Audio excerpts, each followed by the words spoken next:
Oh, drat. I was driving along minding my own business when that vulgar leech hit my Beamer with his pickup truck. I fear I've fractured my clavicle. I say, old boy, don't simply put it in the hands of your insurance company to sort it out. Talk with the dedicated road solicitors at the Advocates Law Firm. Pipe down, you old sod. The Advocates will see your case through to the bitter end and won't sleep a fortnight until they have victory in their grasp. Jolly good, old man. Jolly good indeed. You get injured, the Advocates get results. AdvocatesLaw.com. This podcast is brought to you by the Washington State Department of Health. As we continue to listen, learn, and grow, we are amplifying Black voices and perspectives in an effort to start a new COVID-19 vaccine conversation. We're sharing stories intended to help us navigate this unprecedented time together and to co-create solutions in support of the Black community. Hear these stories at weconsiderwa.org.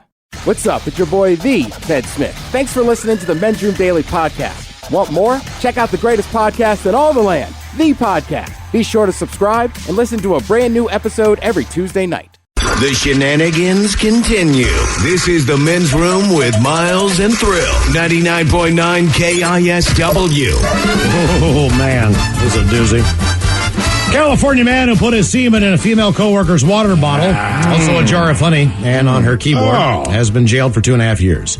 Stevens Millen Castro was obsessed with his coworker and stared at her incessantly after she turned him down for a date, according to prosecutors. Authorities said the woman reported the issue to her boss, who spoke to Millen Castro, but he did not stop his unwanted behavior. The woman then filed a formal human resources complaint, which led to Millen Castro using his semen to get back at her. He placed his semen several times in her half-full water bottle, which she noticed as a cloudy substance, and a jar of honey that she used for tea and on her keyboard. Authorities said the woman noticed, quote, a milky white substance in her water bottle on several occasions. The wholesale business then set up surveillance cameras to face the victim's desk. And after one of the incidents, she and her boss looked over the footage. In the video, Millen Castro was seen taking his semen and smearing it on her keyboard and mouse. Investigators later confirmed it was his in her water bottle and her honey. The victim consumed the honey for a period of time, not knowing what was in there. His attorney agreed that his client engaged in highly inappropriate behavior at the La Palma business. During his trial last month, the woman testified that Millen Castro made her feel very, very uncomfortable and disgusted. He was ordered to register as a sex offender after Orange County Superior Court judge said he must do so. And he is being jailed for 2.5 years. He did it again and again and again. And that is very concerning to the court. Our question, why was water important to the story? 206-421-ROCK. Hello, Rachel. Welcome to the Men's Room. Hey, Miles and Thrill. Hola. Caller. Hola. First-time caller, long-time listener. Well, thank you. We appreciate that. You should say hello to Ted and Mike, too. And, I mean, I understand they're not awesome people, but they're here and they can hear you. Hey, Ted. Hey, Mike. No. You go ahead. You do your thing. You can talk to us. It's okay. Okay, so I got a story for you. All right.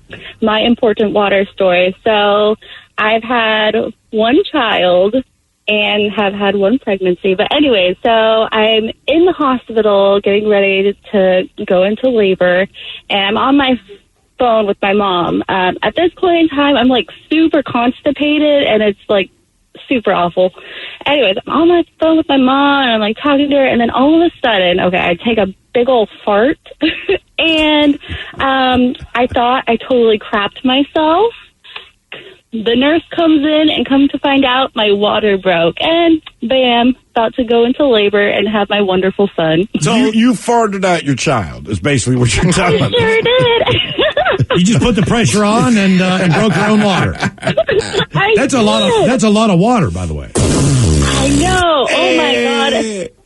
Warm and gushy. It was an experience. Yeah. Mike, you have our sound effect because we can basically recreate the moment that you went to labor. Be first of all happy you were at the hospital and that this did not happen at home, because when it happens at home, your first instinct is to not want to jump in the car, at least with my OCD. I want to clean up the mess.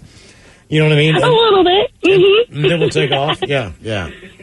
My honey would probably have ran towards me and slipped and, all that shebang, and then, Right. Okay. But everything was okay with the baby? Oh, yes. He's 5 now, and it's a wonderful journey. All right, A Rachel. little bit of a pain in the butt sometime, but We're gonna recreate the sound of you birthing your child. I think this is right. Please do.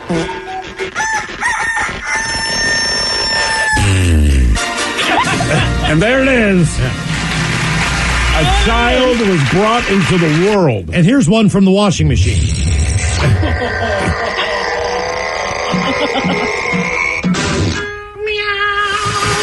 Yeah. Oh, you got a note there from. Oh, I do. Yeah. Thank you for the call, Rachel. Yeah, we appreciate that, Rachel. You farted out your child. Let's stay away from the term worm and gushy. You have Probably an a accurate baby. description.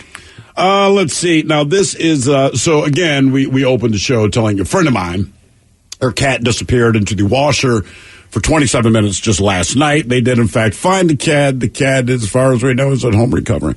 But this is from her explaining what happened. She says, look, the cat decided to take a nap in the washer yesterday afternoon. Then I decided to start the dryer. She went 27 minutes through a heavy load cycle before we found her. I was screaming. The kids were screaming. But 24 hours later, she's back home. At least 4 of the 9 lives were used. It did not go through the whole cycle. Okay. So it just took 27 minutes. I didn't get to the spin cycle. Thank God that they figured that out before the entire cycle was finished. Or this would be we wouldn't be talking about this right now. No, there's no chance that we The tell only the reason story. we're talking about it right now is no. because the cat's okay. Oh, yeah. If the cat was not The cat's okay. alive. Yeah. Let's stop Right. saying the cat's okay. The cat is alive. Right. The cat is traumatized. Yeah. That's probably true. The cat will not climb into the washing machine ever again. You hope. One thing we know. You hope. Why was water important to the story? 206-421-ROCK. Hello, Matt. Welcome to the men's room. Afternoon, boys. Hola. How y'all doing? Doing great, man. Thank you. I'm at the dumps. I'll make this really quick. I was going to tell. I put out a car fire. I used to work for one of the large lawn care companies where we sprayed lawns with fertilizer. And there's a customer of mine. They'd started their car, caught on fire, and I have one of those little rinky-dink fire extinguishers that didn't do anything to it. And so I just turned our pumps on and went to town on the engine. So you used their water supply and basically hosed it out? No, I used my liquid fertilizer. Oh, you did? Huh. Yeah. And that worked? Yep. Did you know it would work? It didn't. No. My dad was a firefighter. So I was like, oh, it's my chance. But I knew about car fires. I said, if there's a slight chance that I'm going to get to it before it gets to the tires, but if it gets to the tires, I'm done. What do you do? Kind of belt or hoses, I'm done. Okay, so but I actually. I would think the most important thing is to pop the hood, right? So if the car's, I would assume the most important thing is to pop the hood so you can put the fire out. Now, in the event of the car, I got the hood open. It was pretty close, but got it taken care of. Okay, I was going to say, because that's the one thing. The fire's underneath it's in the engine compartment, so it's really going to be hard to stick your hand in there and pop the damn thing because everything in there is like an oven. Sure. It's on fire. Exactly, yeah. She had gotten the hood latch open, or the hood latch unlatched, inside the car, but she had no clue what to do. And what kind of car was it? Do you remember? Nissan Altima, I believe. That's kind of weird. Well, thank God she didn't get down the road and it caught on fire that way. Yeah, that's because true. that's a different scenario. Did the car survive the incident? She's gone. Oh, okay. He's gone, sir. All right. I would assume it didn't. I mean, I don't know. Your car caught on fire. It was totally Correct. And it was done, right? Like that was the last. Yeah, that was it for that car. But it did a slow burn. It burned for like 3 or 4 hours, really slow, didn't it? Like a crock pot. No, it didn't. It didn't? No. So when you parked it, that's when it really went up in flames? No, it was on fire the entire time I was driving for 45 minutes. Right. I just happened to pull over, got to the place and parked, and then it got put out. But I mean, when we looked at it the next day, he was like, that was very close to your fuel line. And so you had said someone was screaming about fire. You thought of something about your tire. Correct. At any point in the 45-minute drive, were you aware that your car was on fire? You didn't realize? No, there was a ton of smoke coming out of the back, but I called him, And Ricardo was like, yeah, it's just engine cleaner burning off. Jeez. So I was like, all right. Okay. Right? But like as I got off the highway and got to a stop sign, now at this point, you know it's on fire. You can hear it crackling and it just isn't making, like it's on fire. Oh, Yeah, so trust me, it was not 3 or 4 hours. If it would have been 3 or 4 hours, like I wouldn't be here. right. Why was water important to the story? 206-421-ROCK. Hello, Tristan. Welcome to the men's room. Okay. I need to have 4 seats left over so we can... We'll get back to Tristan. Let him Yeah, deal he's with working. this. Get five. They need 4 seats left over? You get 5 of them. Yeah, what do you think he's doing that you're talking about 5 seats? He's not going to a sporting event or a concert. We can guarantee that. Right. It's neither of those. Not going to the movies. You're not booking a flight.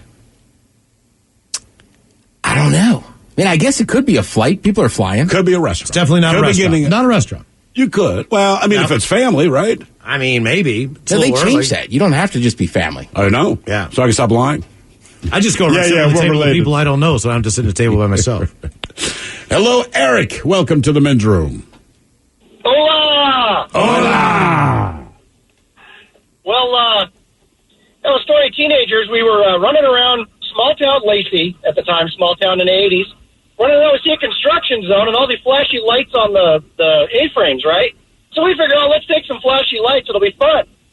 End up loading about 15, 20 of these things in my car. A couple hours later, we find out the cops are looking for us. My car looks like a scene out of Repo Man, flashing going down the road. Right. So we decided, let's get rid of these things. So we head down to the local boat launch, start throwing them in the lake. Thinking, okay, that's the end of that. You know, we looked at making this pretty cool pattern under the water to flashy light. Well, 3 days later, we're looking in the newspaper and found out some lady was walking her dog, thought a UFO crashed in the lake, and they sent down divers. Get out of here. Seriously, yeah. That's cool. That is very cool. Imagine Yeah, their we- disappointment. I guess they still are Yeah. burning for a few days down there. They must be pretty watertight. Yeah, we were thinking, they're just, little lantern batteries with a flashy light, thinking the water will take care of it. Well, they went for 3-4 days before they went dead and freaked this lady out, though. Yeah. Yeah. It's a UFO. The mystery, or they call it the mystery of the Long Lake Lights. Well, obviously they took her serious enough that they sent divers. Right. Right? Yeah, Yeah. and at that point we felt kind of bad. We're like, we're just teenagers having a prank, and to send divers down. We felt kind of bad. That's not so bad. Right. It wasn't like a dangerous thing. And, you gave a woman like this whole new experience of, I didn't believe before. It's not a bad theory. I would think that a car careened off and went down. Well, underneath but they're the water. flat. But you got to think about how many lights he took, right? How they probably spread out by the time they got to the bottom, right? And they're all flashing and doing weird things. I can see you probably think, oh my God, there's something crazy in the water. Yep. Not construction lights. Why was water important to the story? 206-421-ROCK. Hello, Tristan. Welcome to the men's room. Hola, bitch, hola. Hola. Tristan, what do they Sorry, need guys, for... I'm a construction worker, and the whole sheet conversation came up with the boss man. So, Yeah, they I need see. 4. all right. So, my story begins back in when I was in high school in Eastern Washington. I grew up in a tiny little town, living that redneck life. So, we'd run out after school and go four-wheeling, go play with our trucks, things like that. Well, we had this spot that was it was our favorite little mud hole, right? So we'd go out there and play and have a good time. Well, the dirt bike track was it was right at the low water level for the river, right next to the river. So all that was separating the dirt bike track was the dike for the floods and stuff. So during springtime, all the water runoff make the river come up, and it'd get really close to the edge of the dike, and it'd hold the river in or whatever. But spring would go by and we'd go back down. Well, one day we were out there wheeling, and I got stuck. I had a '79 F-150 Highboy that was built for wheeling. I mean, it was huge. Had a 429 big block in it and stuff. And then my buddy had a little Suzuki Samurai. And his Suzuki Samurai got stuck down in there, and I was in there trying to yank him out. And here comes Josh, my other buddy, screaming, "The water's coming." And I said, what? He says, the water's coming. He's screaming, running back towards where we're stuck. The dike broke, and the river started coming into the dirt bike track where we got stuck. Did it flood your truck? It ended up taking my buddy's Samurai all the way up past the dash. It was like halfway up the windshield, covered in water. Are you spreading concrete or doing drywall right now? Actually, right now, I'm shoveling up a sidewalk. All right, Ted wins. We're trying to guess what you were doing. Okay. All right. Whatever happened to the truck? It was totaled. I ended up getting it pulled out right about the time it was completely submerged, and got it out. But I mean, the water damage is already done. Yeah. So.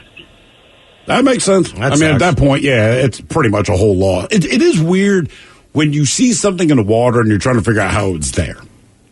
A year and a half ago, whatever it was, fly to Europe. I'm in Dublin for like 6 hours. It's a long layover, but we're going to go try to see the city, all right? So we get to the city. I'm not sure what the river is, but there's a pretty major pedestrian bridge that goes over the city. And as we're walking over the bridge, my buddy taps me and just points into the river. And there's a wheelchair, empty, laying sideways in the middle of the river. I'm like, I don't know why that's there, but nothing good could have led up to this moment. So we're trying to, I was like, was there a body in a wheelchair when it went in?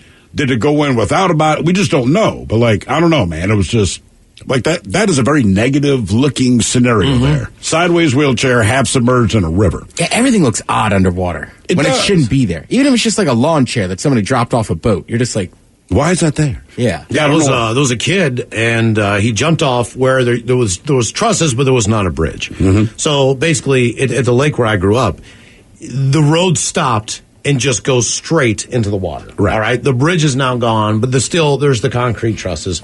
People would still climb up the ladders, go to the top, jump off the concrete pillars into the water, et cetera, et cetera, et cetera. At one point in time, this kid goes up there and he jumps off, and his foot is almost completely sliced off. What happened was, when he jumped, he landed on the windshield of a car. Oh, Jesus. That he basically put his foot kind of halfway through, but there's like a plastic lining in a windshield, so you can't really go all the way down. He pushed it through, but didn't go all the way through it. Right. They didn't know what the hell it was. They didn't know what cut him. He's bleeding profusely, all this stuff, you know what I mean? So they basically warned everybody, like, look, there's something down there. Don't jump, whatever. Somebody went down there on a clear day and said, hey, man, there's a car down here. So they went to look and see what kind of car it was, figure out what it. Not only was there a body in the car. Where he landed, like directly where he landed, the skeletal remains of somebody, but they found 6 other cars that were submerged underneath where people just launched their cars. Were there bodies in those too? No, not in those, but just to ditch their cars, stolen cars. Oh, right. All that stuff, man. They were all just sitting underneath that bridge, apparently like just 7-8 feet down. So when you jumped. And nobody knew until this kid. Nobody knew until the kid put his foot through there, man. And then they went and they found a body in the car and the whole deal, and it's just like. Did they figure out who the body belonged to? But then everybody was creeped out about the swimming hole. Yeah, there's been a body in it, man. Yeah, it's kind of like you don't know if it's skeletal. It's been down there for a while. Right. And why would we keep jumping off this thing when we don't know what's underneath? It's the same thing as the reservoir in Baltimore. You know it's dangerous. You know you're going to die. People go out there and die like every year. Every year. It's like, you know you should be jumping into that. But they do. Yeah. Every year. Why was water important to the story? 206-421-ROCK. And apparently the river in Dublin is the Shannon River. Oh, that makes sense. Sounds right. I can't confirm it. But if it's Ireland, Shannon's probably a man. Strong point. I know. I always picture a chick. Hello, Nick. Welcome to the men's room. Tequila and whores. Hola. Hey, boys. How's everybody doing? Quick shout out to the Evans family. Hey, so yeah, this is just a good old-fashioned river floating experience. So, as you always do, you got to be drinking a lot of beer as you're floating down the river. So, there's about 15 of us floating down the Cedar River, and there's always usually big log jams. So, when the big log jams, you know, you got to get out and get around them. Well, you know, we said, all right, everybody, get to the shore. Let's get out. Well, as we're walking to the shore, I turn around and I see our good friend Angie. She didn't get the memo. She was pretty intoxicated. Well, she hits this log jam, and by this point, I was already running down the shore because I realized what kind of danger she was in. And she went to get off on the log jam, and she actually got sucked under. And she was under there for about a good 10 seconds before I got to her. And reached down, grabbed onto the log, and just reaching for her. And then finally, I felt her hair. So I pulled her up, I got my arm under her, and pulled her up on the log. And first thing out of her mouth was, "Get me the F out of here." Yeah, good idea. And I said, wait a second, you're going to knock us both out. Let's just chill here. So we sat there for a second, and long story short, 10 years go by. She ends up getting a job at my local bar. So let's just say I had some free drinks for a while. I was going to say, did you get anything else out of the deal? Like, you know what I mean? Like a thank you hug or anything like that? A peck on the cheek? Oh, yeah. She's a very grateful woman. She actually plays in a band. She's a good lady, and she got a beautiful family, too, so it worked out for the best. Yeah, that she stayed alive and you saved her. Yeah, yeah, but also really the important thing that she's your bartender. I mean, let's face it, that works out. If you're going to save someone's life. Hope it's a bartender at a bar that you go to. That is a really good person. If you're not my bartender, I'm sorry, I'm not saving you. Mm-hmm. Yeah, wait, where do you work before I okay, cool. Why was water important to the story? 206-421-ROCK. Well, great balls of fire, Bubba. What happened, Buford? That crazy son of a Sal blew right through that four-way stop on Main Street and plowed into my cowboy Cadillac. Your what? My pickup truck. And I'm pretty sure my leg is broken, Ted. Oh, quit your bitching, Buford, and talk with those side busters at the Advocates Law Firm. When I got busted up last month, well, shoot, they made sure those snakes at the insurance company played fair. Boy, howdy. Even that creepy so-and-so Kyle earned his keep. So if you get injured, the advocates get results. AdvocatesLaw.com. This podcast is brought to you by the Washington State Department of Health. When we think about the COVID-19 vaccine hesitancy in the Black community, let's remember, it didn't happen by chance. It's justified in history. But the will to change the narrative is strong today, and our people are lending their voices to the conversation. We're sharing our stories and the reasons that made us choose the vaccine so we can lead the way for others to make a well-informed choice too. To hear our stories, visit hereforuswa.org. Small businesses are ready to thrive again and looking for resources to rise to the challenge. That's why Dell Technologies has assembled an all-star lineup of podcasters for the third year in a row to create a virtual conference to share advice and inspiration for small businesses. Whether you're still working remotely or back together again, let Dell Technologies help safeguard your business with modern devices and Windows 11 Pro. Search Dell Technologies Small Business Podference on Odyssey.com, Spotify, or Apple Podcasts starting May 10th. The men's room is in progress. 99.9 KISW and KISW HD1 Seattle. We are doing it live at Chola's KISW Live Day is back. This is our sixth year of doing live. Is it 6? 6 years, man. Huh. Tuesday, November 10th, we're doing it live. You can check it out live on the radio, KISW.com, obviously Facebook Live and everything else. Everything you hear that day, all the sound effects, all the commercials, all the music, every single thing like back in the day. 110% live. And with the year that we've had so far, what else could go wrong, right? Let's find out together. Yes, exactly. Live Day is presented by the Advocates. All the details at KISW.com. Looking forward to that for sure. Our question today, why was water important to the story? 206-421-ROCK. Hello, Jack. Welcome to the men's room. Hola, Bicholas. How you guys doing? Hola. Doing great, Jack. Thanks. All right. I went to college in Oahu, and some buddies of mine just heard about the story of them finding some statues in a lock in England or Scotland, someplace. That's been quite a few years ago. So we went to the store there and bought some plastic furniture, chairs and table, and then some plastic skeletons. So we went to this place called Hanama Bay where they teach snorkeling and scuba diving. Went to the deepest part of the bay, and there's a barrier reef that was there. So we went down there, and we chained down and weighted down the chairs with the skeletons on top of it, sitting there, so it looked like there's a party. And yeah, and we heard it was on the local newspaper right there that skeletons are found in Hanama Bay, and it's like it was great. That is awesome. Harmless, but it's funny. Did they leave them down there just for other divers to enjoy? You know, I don't know, because I left school right after that, about 6 months after that, so I'm not sure if they're plastic. They might still be down there. I don't know. That's pretty cool. Yeah, that's entertaining. Because they're taking them to the same spot every time. If they're going on like a snorkeling trip or whatever, right. It's the same reef. I mean, it'll die eventually, but you know what I mean. Well, it was close to, and it's close to when you get past that reef, that's when you go into deep water. So they warn you, don't go past this reef. Oh, no. Of course, we're all scuba divers, so we always went past that reef. But that's where we put it, right on that very edge right there. That's also where the current comes through, and when the water turns a darker shade of blue, and you can kind of see everything blowing by you, man. And it's kind of it's a freaky ledge. What is the scariest thing that you've seen on a scuba dive? I had about a 6-foot barracuda about 5 inches from my face. Did he turn on a dime and just flash his teeth?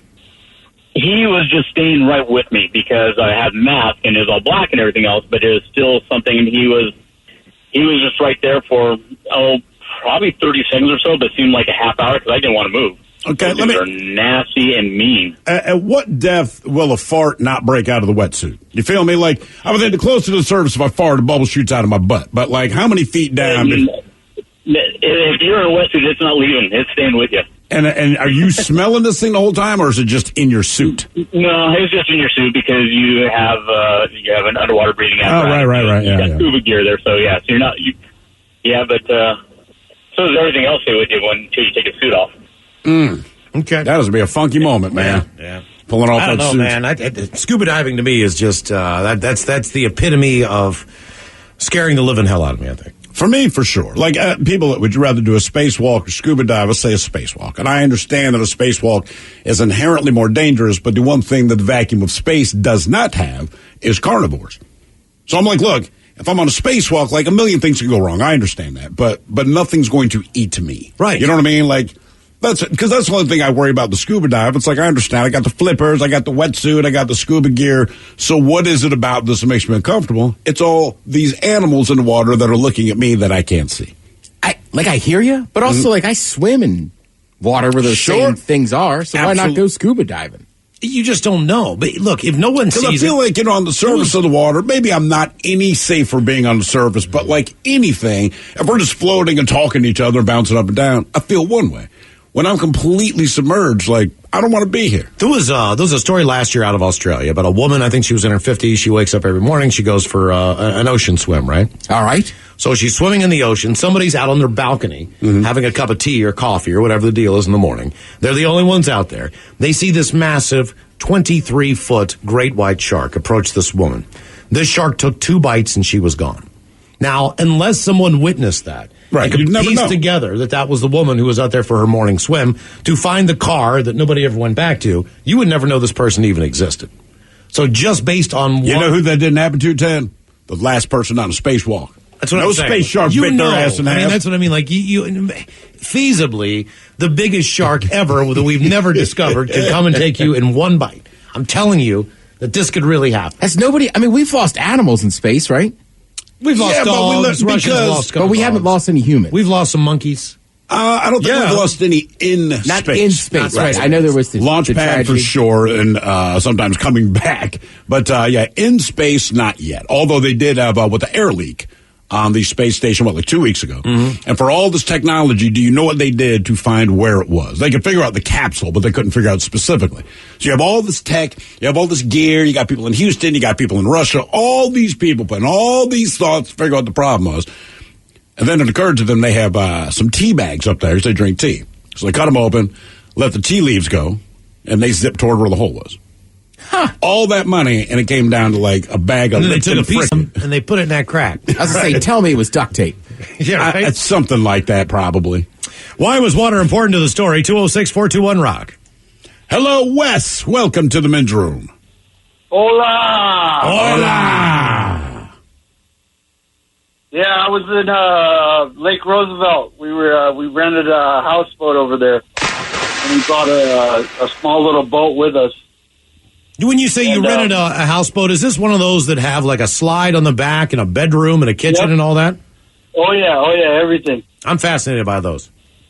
Yeah, they're great. Lake Roosevelt, check it out. How many bedrooms do they have? There's usually 4. Okay. Damn. And then I got to ask, how much does that cost to rent a day? Yeah, I think it's $1,000 a day. All right. So if you take 4 people out there, we had 15, 20 couples. Okay. All put in money for it, and we would always go over there every year for 7 days or so, but didn't pay attention to the they can raise the because it's on the other side of the dam, and so they would raise the water. We didn't pay attention to the postings on the. So we got at our campsite. We parked our houseboat. We had our little boat there and everything. We pulled it up on shore. night goes on, we all get wasted, just having a great time partying, and then the river, or they raise the lake up. So I wake up in the morning and I look out, and my boat is probably 2 miles out in the middle of this lake, just sitting there floating. You mean the little dinghy or your actual houseboat? No, not the houseboat. The houseboat, because we tied it to the shore, but it had completely spun a 180. So everybody that was looking at the shore when they woke up was looking at the lake by the time the morning came. So how do you just steer the houseboat out there to get it? We happen to have a jet ski with us. So I loaded up the jet ski, jumped on with a rope, tied it to my waist, and then pulled it. Every 20 minutes I'd have to stop because the rope was getting so tight around my waist. I couldn't go anymore, and I'd have to sit there and just kind of wait, and then I'd have to fire the jet ski back up, and then I ended up finally getting the boat back. How long did that take? From the time that you spotted the boat to getting it back to shore, how long did that take? A good 2 hours. Jesus. Just because of the... I think it was because I was still a little wasted when I woke up. Just tied the rope around my waist. So as soon as I'd get any sort of speed, it would just tighten up around. Trying to pull you off the damn thing. Yeah, see, man. Yeah, basically, I was laying in the water, just basically dragging a boat with a jet ski. There's nothing worse. It was a great weekend. Do you guys still do that? Do you guys still do that trip? We do usually the first week of August. Okay, I drove by a lake in Canada that had a bunch of those boats sitting out there, and it was like, the houseboats. It just looked like, oh man, I was supposed to do it this summer. This could be the greatest. This could be the greatest weekend ever. Yeah, just to float out there. 4 days. Yeah, it had a pool. It had not a pool. It had a hot tub. It had the slide. All that stuff off the back. All that stuff. There's a grill.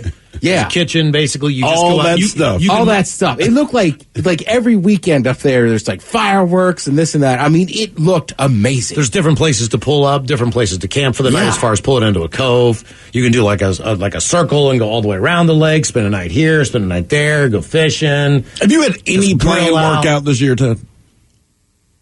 Dodgers, no. Houseboat, no. Ireland, no. Portugal, no. Nah. God damn, man. Well, hey, don't worry, because we're going to end it with no 40th birthday. Yeah. Oh, yeah. Oh, that's right. You turned 40 this year. Matter. Mm-hmm. Wow. Yeah. Wow. God. I'm glad I'm not you. That's a suckiest suck that ever sucked right there. Why was water important to the story? 206-421-ROCK. Hello, Terrell. Welcome to the men's room. Hola, bitches. Hola. Okay, so I'm going to jump to the end of the story because most of it's really boring. So I'm at work. I'm on top of this ladder. I'm in a really high-end house. And there's a roof leak, so I have to take the drywall down so I can get to the affected insulation and everything like that, yada, yada, yada. So I cut it down, and I have no idea what this insulation is or what's behind it. So I cut it. I make my final cut, real clean, right on the seam. 2 dead raccoons fall out the ceiling. They look like mummies. They look like mummies. They look like the head from the aliens from that scene when they pop out the stomach. Yeah. What did you say? What did you say fell through the ceiling? Raccoons. Oh no! Say what? No, I was just I didn't understand what you were saying. I was trying to figure out what fell through the ceiling. Oh, the dead raccoons that were stuck in the roof where the water leak was. What does that smell like? Just imagine what that smelled like. You can tell that. I mean, the raccoons were mummified, and they were just soaked in water and insulation for at least a couple months. Does any of that water splash on you? Oh, see, I still have real quick reflexes. I use the dry piece of insulation that I cut that deflected onto the floor of this $2.something million house. But at the time, I didn't care how much the house was worth. Yeah, I wouldn't either. I only cared about myself. Of course, and knowing that they can afford this, they can pay for the repair. You don't have to defend why you didn't want to get hit with 2 dead, wet raccoons. We get it. Mm-hmm.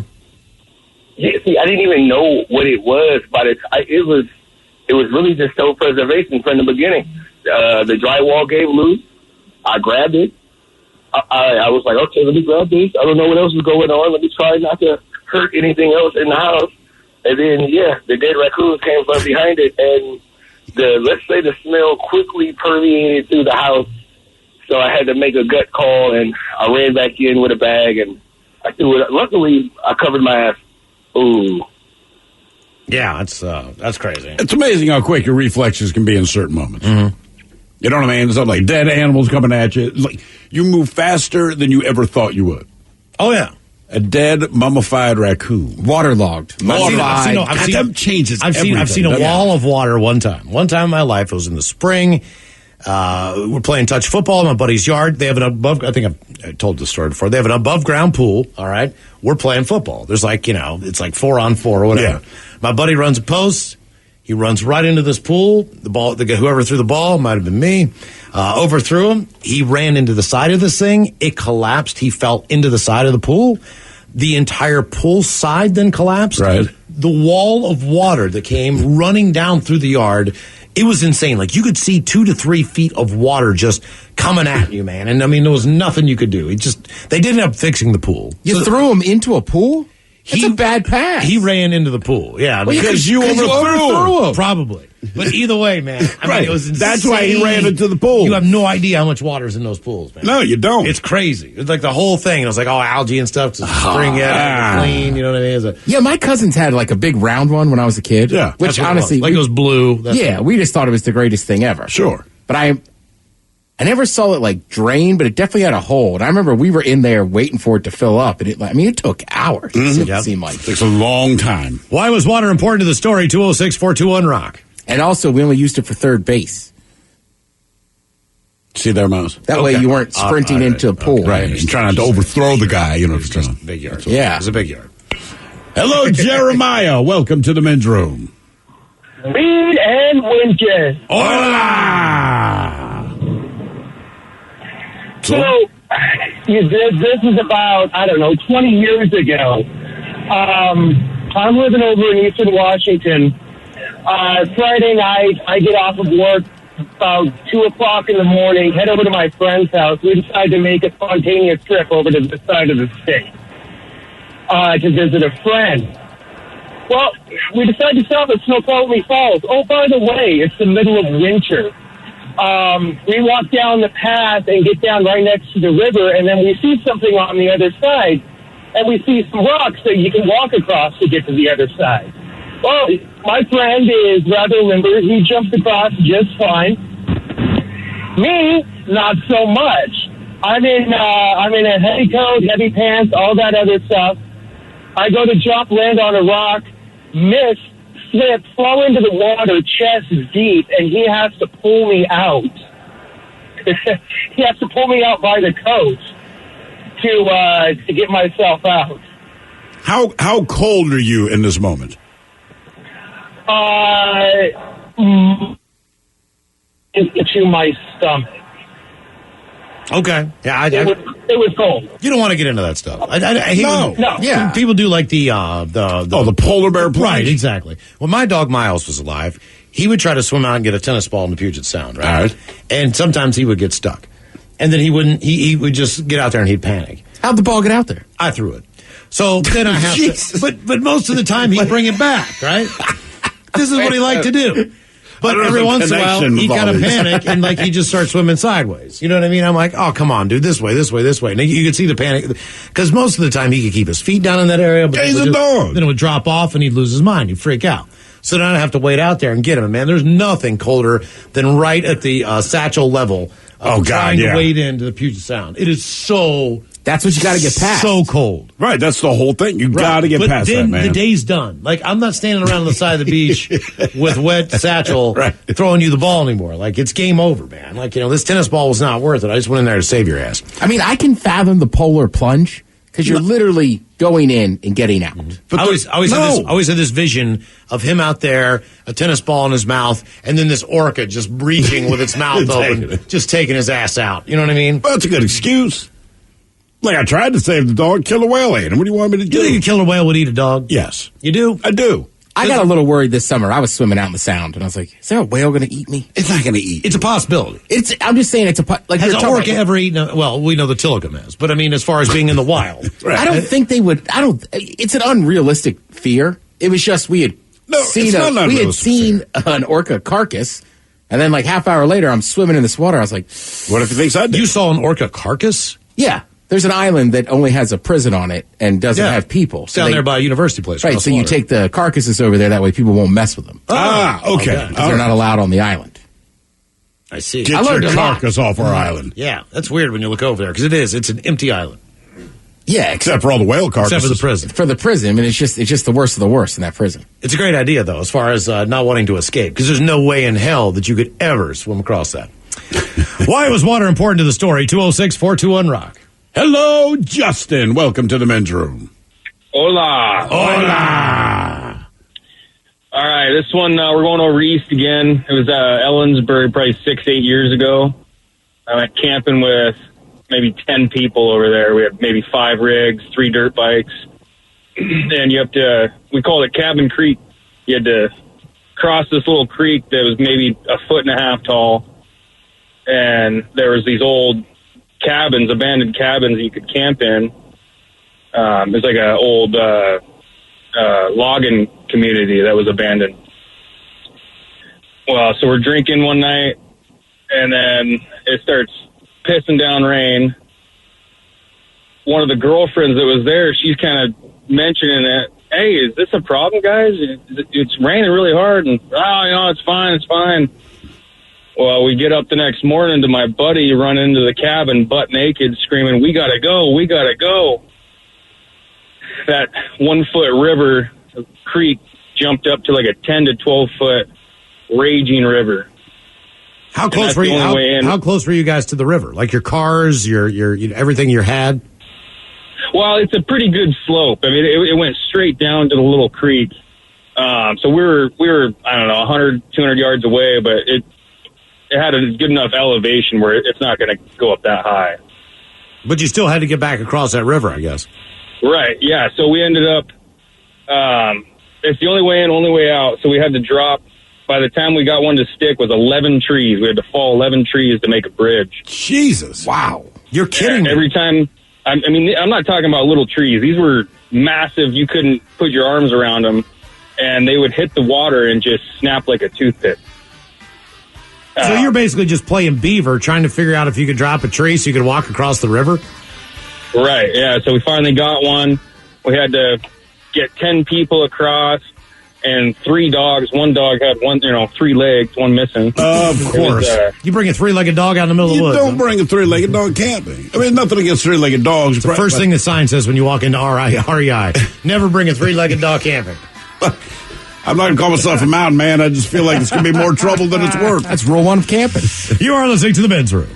This podcast is brought to you by the Washington State Department of Health. As we continue to listen, learn, and grow, we are amplifying Black voices and perspectives in an effort to start a new COVID-19 vaccine conversation. We're sharing stories intended to help us navigate this unprecedented time together and to co-create solutions in support of the Black community. Hear these stories at weconsiderwa.org. Some fans gear up for game day, but some fans follow their team every day. That's why the Locked On Podcast Network has a daily podcast for your favorite MLB team. Every trade, every overtime win, every game. Our local experts cover the biggest stories around your team every day. Search Locked On plus your favorite MLB team on the Odyssey app or wherever you get podcasts. The Locked On Podcast Network, your team every day.